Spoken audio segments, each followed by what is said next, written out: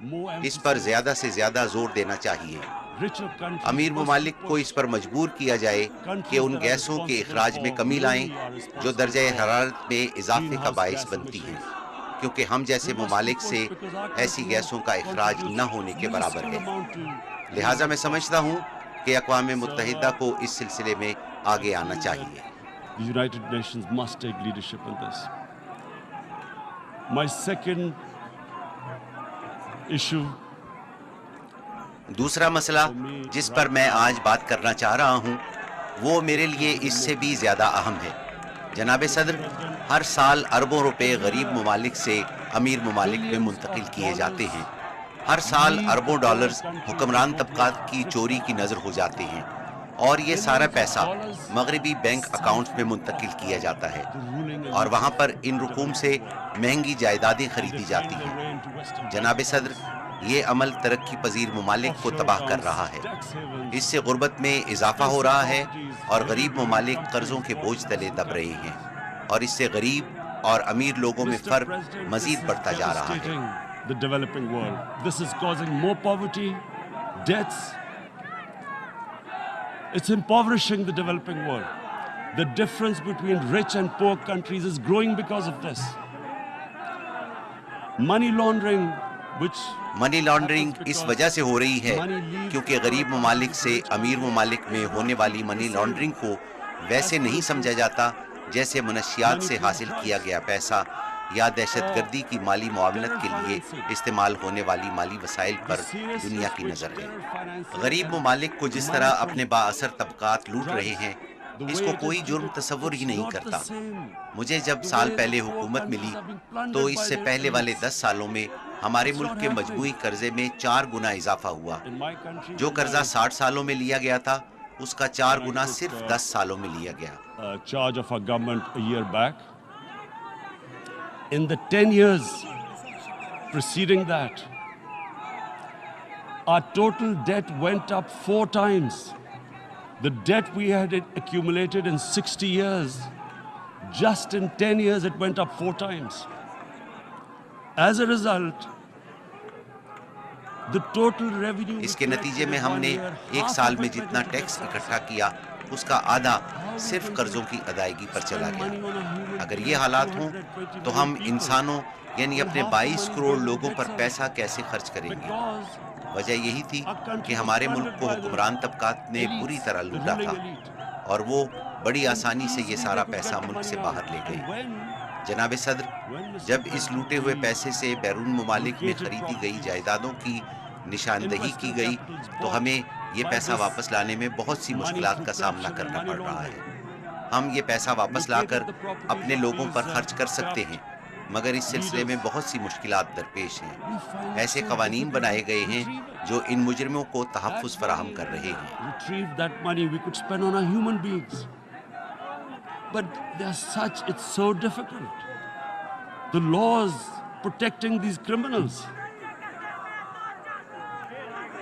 We do not have this sort of money. ہمارے پاس اتنے وسائل نہیں کہ ہم مہنگے ترین وکلا کی خدمات حاصل کر کے ان پر کروڑوں ڈالر خرچ کریں۔ اس لیے ہمیں امیر ممالک کی مدد کی ضرورت ہے، اور جناب صدر یہ بہت اہم ہے۔ امیر ممالک میں پولیٹیکل ول ہونی چاہیے کہ وہ کسی کو ایسا نہ کرنے دیں۔ غریب ممالک انسانی ترقی جسے اقوام متحدہ SDG کا نام دیتی ہے پر پیسے کہاں سے خرچ کریں گے؟ لہٰذا امیر ممالک کو چاہیے کہ وہ اب اس بارے میں کچھ کریں۔ وہ ایسے اقدامات کریں کہ کرپٹ حکمرانوں کے لیے یہ ممکن ہی نہ رہے کہ وہ اپنے ملک کا پیسہ چوری کر کے بیرون ممالک جائیداد منتقل کریں۔ To stop economic refugees coming as we see right now, they must take action. They must take action now. It must be a deterrent. Corrupt ruling elites should not be able to... وہ ایسے اقدامات کریں کہ corrupt حکمرانوں کے لیے یہ ممکن ہی نہ رہے کہ وہ اپنے ملک کا پیسہ چوری کر کے بیرون ممالک منتقل کریں اور وہاں پر ان پیسوں سے مہنگی جائیدادیں خریدیں۔ مجھے سمجھ نہیں آ رہی یہ ٹیکس ہیونز کیوں بنائی گئی ہیں، ان کی اجازت کیوں ہے، ان ٹیکس ہیونز کو قانونی حیثیت کیوں دی گئی ہے۔ اب دنیا تبدیل ہو رہی ہے، دنیا کی آبادی میں اضافہ ہو رہا ہے، لہٰذا اس سے ہم شدید خطرات سے دوچار ہو سکتے ہیں کہ غریب غریب تر ہوتے جائیں اور امیر امیر تر ہوتے جائیں۔ لہٰذا یہ میرا دوسرا نقطہ ہے اور مجھے امید ہے کہ اقوام متحدہ اس معاملے میں قائدانہ کردار ادا کرے گی۔ United Nations takes a lead in this. It involves the IMF, the World Bank, Asian Development Bank. They must find a way of stopping this. اور IMF اور ورلڈ بینک کی مدد سے ترقی پذیر ممالک کو اس طرح لوٹنے کا راستہ روکے گی۔ میرا تیسرا نقطہ نظر اسلام فوبیا ہے۔ اس وقت دنیا میں تقریباً 1 ارب 30 کروڑ مسلمان آباد ہیں۔ مسلمان دیگر ممالک مثلاً یورپی یونین اور دوسرے ممالک میں اقلیتوں کی حیثیت سے آباد ہیں۔ 9/11 کے بعد اسلام فوبیا میں خطرناک تیز رفتاری سے اضافہ ہوا ہے۔ انسانی برادریاں ایک ساتھ رہا کرتی ہیں، ان کو ایک دوسرے کو سمجھنا چاہیے، لیکن اسلام فوبیا کی وجہ سے ہم ایک دوسرے سے دور ہوتے جا رہے ہیں۔ اگر مسلمان خواتین حجاب پہنتی ہیں تو کچھ ممالک میں اس کو بھی مسئلہ بنا دیا گیا ہے۔ حجاب کی حیثیت کیا ایک ہتھیار کی سی ہے؟ کچھ ممالک میں خواتین اپنے کپڑے اتار سکتی ہیں مگر وہ کپڑے پہن نہیں سکتی۔ یہ کیسے ہو سکتا ہے؟ یہ صرف اسلام فوبیا کی وجہ سے ہوتا ہے۔ A woman can take off her clothes in countries, but she can't put on the clothes. How is this happening? Because of Islamophobia. And how did this Islamophobia start? After 9/11. And Islam phobia کا آغاز کیسے ہوا؟ اس کا آغاز 9/11 کے بعد ہوا۔ اور یہ کیوں ہوا؟ اس کا آغاز اس لیے ہوا کہ کچھ مغربی لیڈروں نے دہشت گردی کو اسلام سے جوڑا، اور اسلامی دہشت گردی انتہا پسند اسلام جیسی اصطلاحیں استعمال کی گئی۔ انتہا پسند اسلام ہے کیا؟ اسلام تو صرف ایک ہی ہے، اور وہ ہے محمد صلی اللہ علیہ وسلم کا اسلام، جس کی ہم پیروی کرتے ہیں۔ اس کے علاوہ اور کوئی اسلام نہیں ہے۔ آپ انتہا پسند اسلام جیسی اصطلاحوں سے مغربی ممالک کے لوگوں کو کیا پیغام دے رہے ہیں؟ ایک ایسا شخص جو نیو یارک میں زندگی گزار رہا ہو، وہ کیسے جان سکتا ہے کہ انتہا پسند اسلام اور اعتدال پسند اسلام میں کیا فرق ہے؟ دہشت گردی کا مذہب کے ساتھ کوئی تعلق نہیں ہوتا۔ اسلامی دہشت گردی اور انتہا پسند اسلام جیسی اصطلاحیں جن کا استعمال اہم لیڈران کرتے ہیں، وہ بنیادی وجہ ہے جو اس اسلاموفوبیا کی بنیاد ہے، اور اس سے مسلمانوں کو بہت تکلیف ہوتی ہے۔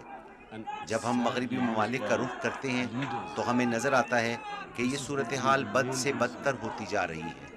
For this Islamophobia, and it has caused pain amongst Muslims. We in Muslim countries watch this Islamophobia traveling abroad, and it's getting worse. And may I just say, Mr. President, that in جناب صدر، کیا میں کہہ سکتا ہوں کہ یورپی ممالک میں مسلمانوں کو کمزور کیا جا رہا ہے؟ ہم سب کو معلوم ہے کہ جب آپ کسی خاص طبقے کو کمزور کرتے ہیں تو اس سے انتہا پسندی جنم لیتی ہے۔ شام اور دیگر علاقوں میں بہت سے عسکریت پسندوں کا تعلق ان طبقات سے ہے جن پر ظلم کیا گیا ہے۔ میں کہنا یہ چاہتا ہوں کہ ہمیں اس مسئلے کو حل کرنا چاہیے۔ مجھے افسوس سے کہنا پڑتا ہے کہ ہم مسلمان سربراہوں نے بھی یہ مسئلہ حل نہیں کیا۔ 9/11 کے بعد جب انتہا پسند اسلام کے بارے میں سوچا جانے لگا تو بجائے اس کے کہ ہم مغربی دنیا کو بتاتے کہ انتہا پسند اسلام ایک افسانہ ہے، ہر معاشرے میں انتہا پسند ہوتے ہیں اور اعتدال پسند بھی ہوتے ہیں۔ عیسائیوں، یہودیوں، ہندوؤں، ہر معاشرے میں انتہا پسند اور اعتدال پسند موجود ہوتے ہیں، مگر اس کا ہرگز یہ مقصد نہیں کہ کوئی مذہب، چاہے وہ اسلام ہو، یہودیت ہو، عیسائیت ہو یا ہندو مت، وہ انتہا پسندی سکھاتا ہے۔ ہر مذہب کی تعلیم محبت و رواداری اور انصاف ہے۔ یہی چیز ہمیں جانوروں سے ممتاز کرتی ہے۔ بدقسمتی سے مسلمان رہنماؤں کو اس بات کا بڑا خوف تھا کہ ان کو انتہا پسند مسلمان کہا جائے گا، تو لہٰذا انہوں نے اعتدال پسند بننے کی کوشش کی۔ ہمارے ملک پاکستان میں بھی حکومت نے روشن خیالی جیسی اصطلاح ایجاد کی۔ کسی کو نہیں معلوم کہ اس کا مطلب کیا ہے۔ وہ سمجھتے ہیں کہ شاید جو مغربی لباس سے بھی تن کرتا ہو وہی روشن خیال ہوتا ہے۔ اگر کسی کو انگریزی نہیں بھی آتی تو وہ انگریزی بولنے کی کوشش کریں گے، کیونکہ اسی طرح وہ روشن خیال تصور کیے جائیں گے۔ یہ کیا تھا؟ ایسا کیوں ہوا؟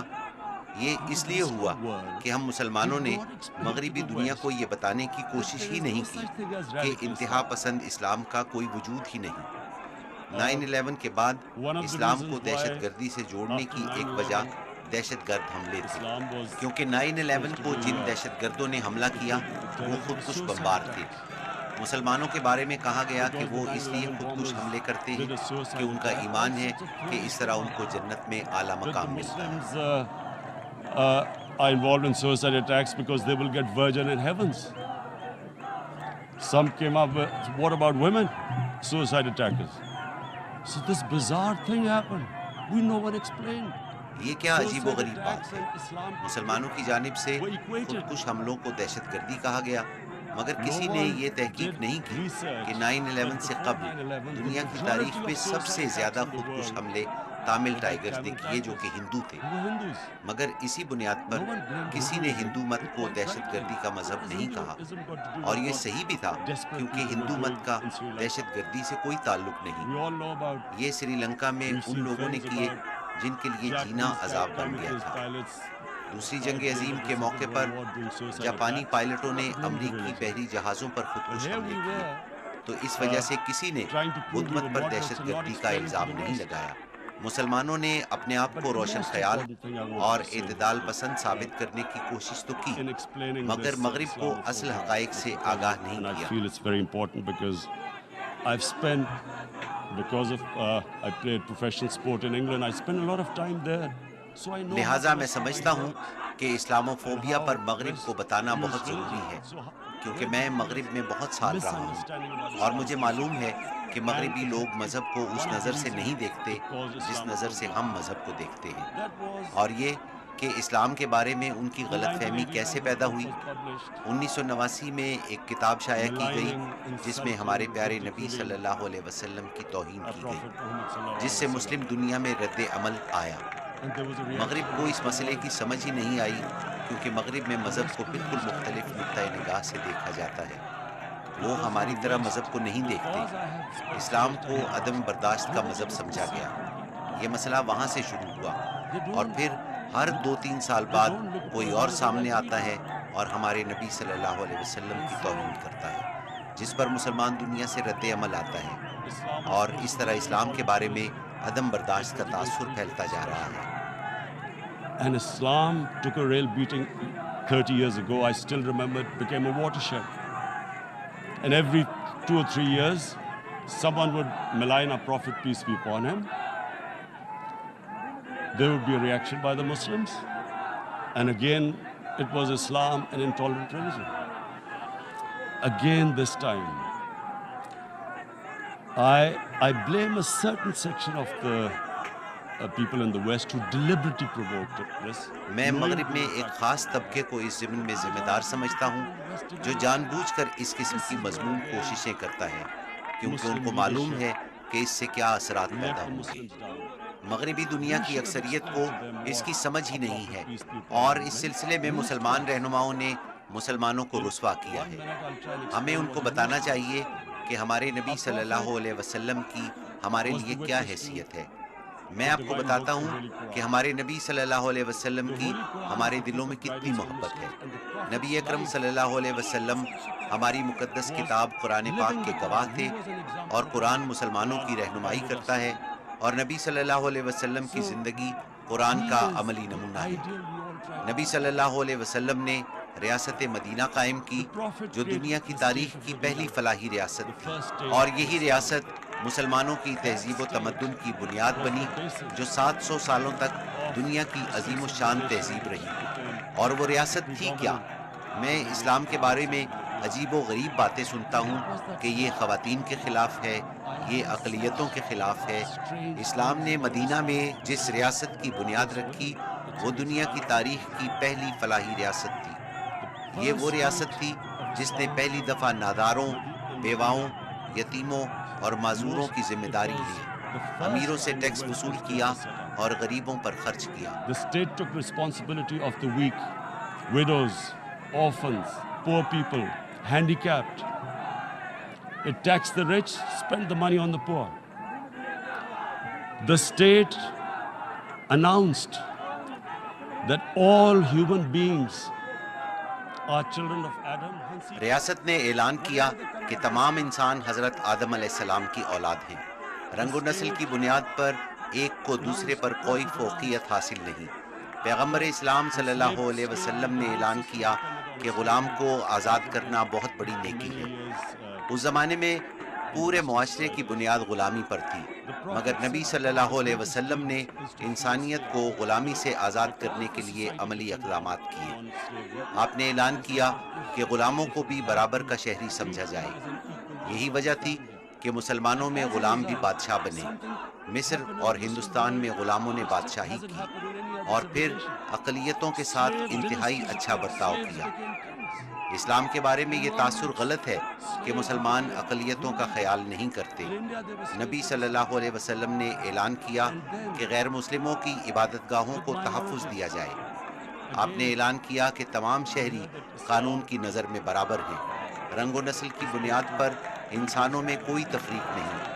میں ہمیشہ اس کیس کی مثال دیتا ہوں کہ اسلام میں چوتھے خلیفہ حضرت علی رضی اللہ تعالیٰ عنہ جو سربراہ مملکت تھے، ایک یہودی سے مقدمہ ہارے تھے. To protect the places of worship of all religions. He announced that every person is equal in front of law, whatever his religion or his color.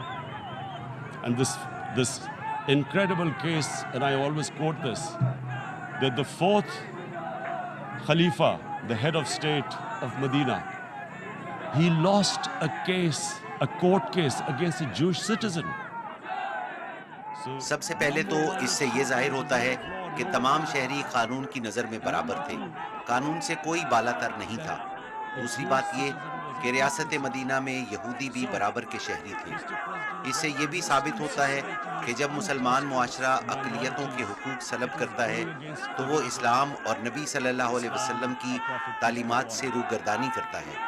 لہٰذا یہ بہت اہم ہے کہ یہ سمجھنے کی کوشش کی جائے کہ نبی صلی اللہ علیہ وسلم ہمارے دلوں میں رہتے ہیں. تو جب ہمارے نبی کی شان میں گستاخی کی جاتی ہے تو ہمارے دلوں کو درد پہنچتا ہے، اور ہمیں اس بات کا علم ہے کہ دل کا درد طبعی درد کے مقابلے میں بہت اذیت ناک اور دردناک ہوتا ہے. یہی وجہ ہے کہ مسلمانوں سے رد عمل آتا ہے. میں نے ہمیشہ سے یہ تصور کیا کہ جب بھی مجھے موقع ملے گا تو میں دنیا کو، بالخصوص مغربی دنیا کو بتانے کی کوشش کروں گا، کیونکہ مغربی دنیا میں لوگوں کو علم ہی نہیں کہ یہ کتنا حساس معاملہ ہے. To the world community, especially to the Western community, because having lived in the Western community, people didn't understand this. When I first went as a teenager to England, there was a... جب میں ایک نوجوان کی حیثیت سے England گیا تو اس زمانے میں حضرت عیسیٰ علیہ السلام پر ایک کامیڈی فلم بنائی گئی تھی، مگر مسلمان معاشرے میں ایسی چیزوں کا سوچا بھی نہیں جا سکتا. لہٰذا ہمیں بتانے کی ضرورت ہے کہ ان چیزوں سے کیسے مسلمانوں کے دلوں کو دکھ پہنچتا ہے. مغربی معاشروں میں یہودیوں کے قتل عام کے بارے میں بڑی حساسیت پائی جاتی ہے، اور ہونی بھی چاہیے، کیونکہ جن چیزوں سے ان کے دلوں کو دکھ پہنچتا ہے ان کے بارے میں حساسیت ہونی چاہیے. مگر یہی جذبات مسلمانوں کے بارے میں بھی ہونے چاہیے. اظہار رائے کی آزادی کے بہانے ایسا کام نہ کیجیے جس سے ہمارے دلوں کو تکلیف پہنچتی ہے. ہمارے نبی صلی اللہ علیہ وسلم کی توہین اور بے حرمتی ہرگز نہ کیجیے. بس ہم صرف اتنا ہی چاہتے ہیں. اور جناب صدر، میں چوتھے نقطے کی طرف آتا ہوں جو میری نظر میں سب سے اہم ہے، اور یہی وجہ ہے کہ میں یہاں آیا ہوں، اور یہ مسئلہ ہے کشمیر کی موجودہ صورتحال. اس مسئلے پر آنے سے پہلے میں ایک بات واضح کرنا چاہتا ہوں کہ جب میں اقتدار میں آیا تو یہ میری اولین ترجیح تھی کہ پاکستان ہر وہ کوشش کرے گا جو امن کے لیے سود مند ثابت ہو. ہم دہشت گردی کے خلاف جنگ کے مشکل مرحلے سے گزرے. 2001 کے بعد ہم امریکہ کی دہشت گردی کے خلاف جنگ کا حصہ بنے، اور یہ پاکستان کی تاریخ کا بدترین دور تھا، کیونکہ اس جنگ میں پاکستان کے 70,000 شہری شہید ہوئے اور معیشت کو $150 ارب سے زیادہ نقصان ہوا. And Pakistan went through one of its worst periods where 70,000 Pakistanis died and over 150 billion was lost to our economy. And Mr. President, I opposed the war because in the 80s, Pakistan had joined the Western countries. جناب صدر، میں اس جنگ کے خلاف تھا کیونکہ 80 کی دہائی میں سوویت یونین کے خلاف جب افغان جہاد شروع ہوا تو ہم اس کا حصہ بنے اور ان کو مغربی طاقتوں نے فنڈ کیا۔ گوریلا جنگ کے لیے مجاہدین کے گروپ بنائے گئے جنہیں پاکستان آرمی نے تربیت دی اور مغربی ممالک بالخصوص امریکہ نے مالی امداد فراہم کی۔ اس کو افغانستان میں جدوجہد آزادی کا نام دیا گیا۔ روسیوں نے انہیں دہشت گرد کہا مگر ہم نے انہیں مجاہدین کہا۔ 1989 میں سوویت یونین کو شکست ہوئی تو امریکہ بھی واپس چلا گیا اور ہمیں تنہا چھوڑ دیا۔ The Americans packed up and left. Pakistan was left with these groups. Come 9/11. پھر سن 2001 میں امریکہ نے افغانستان پر قبضہ کیا اور پاکستان بھی اس جنگ کا حصہ بنا۔ میں جنگ کے خلاف کیوں تھا؟ اس کی وجہ ہی یہ تھی کہ ہم نے ان مجاہدین کی پہلے ذہن سازی کی۔ اس لیے جب ہم نے افغانستان میں امریکہ کا ساتھ دیا تو یہ سارے مجاہدین ہمارے خلاف ہو گئے۔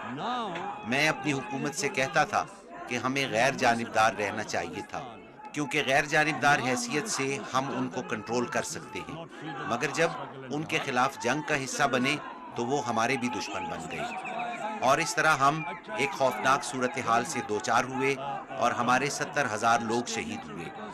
یہ نقصان ہم نے ایک ایسی جنگ میں اٹھایا جس سے ہمارا کچھ لینا دینا نہیں تھا۔ You become collaborators and they will attack you, which is what happened. They turned against us. We went through a nightmare.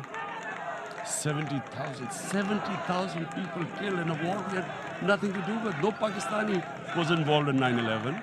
Taliban Afghanistan میں تھے، القاعدہ افغانستان میں تھی، ہمارا اس سے کیا تعلق تھا؟ مگر ہم نے 70,000 لوگ شہید کروائے۔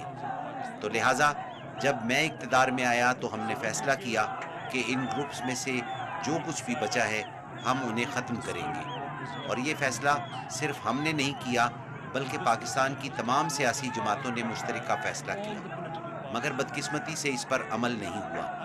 لہٰذا جب میں اقتدار میں آیا تو ہم نے فیصلہ کیا کہ ہم ان تمام گروپس کو ختم کریں گے، اور مجھے معلوم ہے کہ بھارت ہم پر اب بھی یہ الزام لگا رہا ہے کہ ہم اب بھی ان گروپس کو پال رہے ہیں، مگر میں اقوام متحدہ سے درخواست کرتا ہوں کہ مبصرین کا گروپ بھیجیں اور دیکھیں کہ آیا واقعی پاکستان میں کہیں پر دہشت گردوں کا کوئی ٹھکانہ بچا ہے۔ مگر ہم نے فیصلہ کیا کہ پاکستان میں کسی عسکری تنظیم کا کوئی وجود نہیں ہوگا۔ اس مسئلے پر بات کرنے سے پہلے میں آپ کو اس پس منظر سے آگاہ کرنا چاہتا تھا۔ دوسری بات یہ ہے کہ ہم نے اپنے ہمسایوں سے تعلقات کو بہتر کرنے کی کوشش کی۔ افغان سرحد پر ہم نے باڑ لگائی، اسی طرح ہم نے ایران کی سرحد پر اپنی نگرانی تیز کر دی ہے اور ان ہمسایہ ملکوں سے تعلقات کو بہتر کرنے کی کوشش کی ہے، اور بھارت کے ساتھ بھی تعلقات بہتر کرنے کی کوشش کی۔ Now let me just give you a little background about my relationship with India. Because of cricket, میں اگر بھارت کی بات کروں تو بھارت میں کرکٹ کی نسبت سے میرے بہت سارے مداح ہیں۔ برِ صغیر میں کرکٹ سے لوگ بے پناہ لگاؤ رکھتے ہیں۔ میرے ہندوستان میں بہت سارے دوست ہیں اور مجھے بھارت جانا بہت اچھا لگتا ہے۔ تو لہٰذا جب میری پارٹی اقتدار میں آئی تو سب سے پہلے ہم نے بھارت سے رابطہ کیا۔ میں نے نریندر مودی سے بات کی کہ ہمارے ایک جیسے مسائل ہیں جیسے ماحولیاتی تبدیلی اور غربت، آئیں ہم مل کر اپنے مسائل باہمی تجارت سے حل کریں اور اعتماد کی بنیاد پر تعلقات قائم کریں۔ نریندر مودی نے مجھے بتایا کہ پاکستان سے دہشت گردی کے حملے ہوتے ہیں۔ میں نے ان سے کہا ہمیں بھی آپ کی طرف سے بلوچستان میں دہشت گردی کا سامنا ہے۔ کلبھوشن یادو نے جو جاسوسی کرتے ہوئے پکڑا گیا تسلیم کیا کہ وہ کراچی اور بلوچستان میں جاری دہشت گردی میں ملوث ہے۔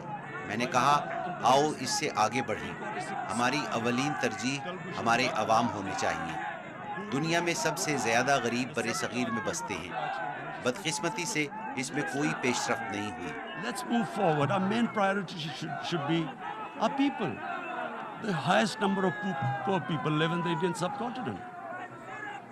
Unfortunately, didn't make any headways. Our foreign minister was supposed to be on this in the UNGA last year.